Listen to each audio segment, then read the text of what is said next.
Στενά η Γιάννη, ποια τραγούδα. Χωρίς δεκάνα. Έλα μωρέ τσεπίο. Τώρα πάει αυτό. Πάμε για άλλα τώρα. Πώς θα βαφτίσουμε το παιδί μωρό μου. Πώς θα βαφτίσουμε. Όταν έρθει η ώρα. Να πες τώρα που πάμε. Πάμε στο Μεγανήσι. Σε ένα μικρό χωριουδάκι. Το χωριό Βαθύ νομίζω.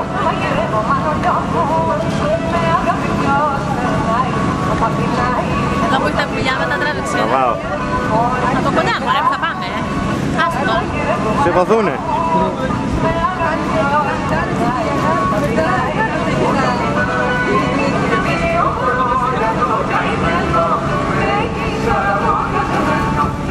Εγώ Σάνδη μου πόσος είχα, 2 και στο τέλος σου παντρεύτηκα. 2. Ταιριάζει το τραγούδι. Τρίτο δεν αντέξω. Ταιριάζει. Γιατί? Με παντρεύτηκες μετά.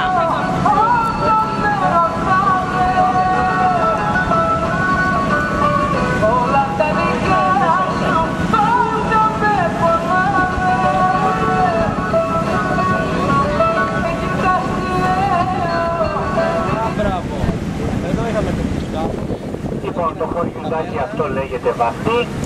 Είναι ένα από τα 3 χωριά του Μεγανησίου. Φτάνουμε στο χωριουδάκι. Τώρα το καλοκαίρι εδώ πέρα γίνεται παγικός από τα ιστιοπλοϊκά σκάφη. Θα σας πω ότι η περιοχή μας, ειδικά εδώ η Λευκάδα, έχει πάρα πολλά ιστιοπλοϊκά σκάφη.